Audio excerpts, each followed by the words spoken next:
Bismillahirrahmanirrahim. Assalamualaikum warahmatullahi wabarakatuh. Berjumpa kembali di channel Nasihat Kakek.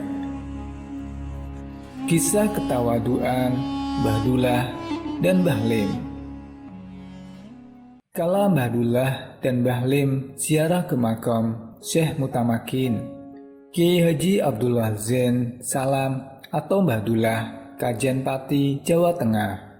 Dikenal sebagai seorang kiai yang begitu tawadu atau rendah hati.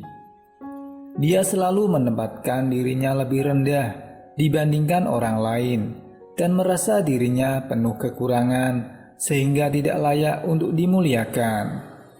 Padahal orang-orang tahu Mbah Dullah adalah kiai yang alim dan bahkan dianggap sebagai wali.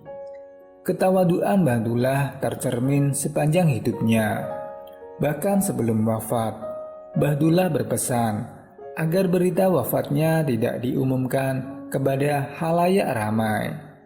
Alasan yang dikemukakan Mbah Dullah penuh dengan ketawaduan, yakni dia malu apabila orang ramai-ramai mensolatinya, sementara dirinya belum tentu termasuk dari golongan orang-orang baik. Kalau saya meninggal kelak, tak usah diumumkan kemana-mana. Jangan sampai terjadi orang bergiliran, rombongan demi rombongan melakukan sholat jenazah. Saya malu terhadap perlakuan semacam itu, karena belum tentu saya termasuk golongan orang-orang baik, kata Mbah Dullah kepada putranya. Ada kisah menarik terkait dengan ketawaduan Mbah Dullah. Merujuk buku keteladanan Kiai Haji Abdullah Zain Salam, suatu hari Mbah Dullah dan Kiai Haji Muslim Rifai Imam Puro atau Mbah Lim, Klaten, berziarah ke makam Syekh Ahmad Mutamakin di Kajen. Sesampai di makam, tahlil tidak langsung dilaksanakan. Terjadi perdebatan kecil di antara keduanya terkait siapa yang menjadi imam tahlil. Mbah Dullah merasa Mbah Lim lah yang seharusnya memimpin tahlil, sementara Mbah Lim berpikir sebaliknya.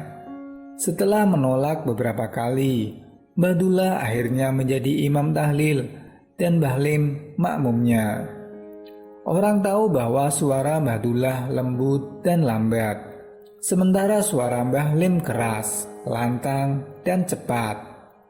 Ketika sampai pada kalimat thayyibah, La ilaha illallah, maka secara tidak langsung kendali imam tahlil berpindah ke tangan Mbah Lim. Mengingat suaranya yang lantang, Mbah Dullah tidak menghentikan bacaan tahlil karena merasa Mbah Lim lah yang ketika itu menjadi imam tahlil. Begitupun Mbah Lim. Dia mengira kalau pimpinan tahlil masih Mbah Dullah. Setelah berjalan selama 1 jam, akhirnya Mbah Lim mengakhiri tahlil. Hal itu dilakukan karena tidak ada tanda-tanda Mbah Dullah akan mengakhirinya.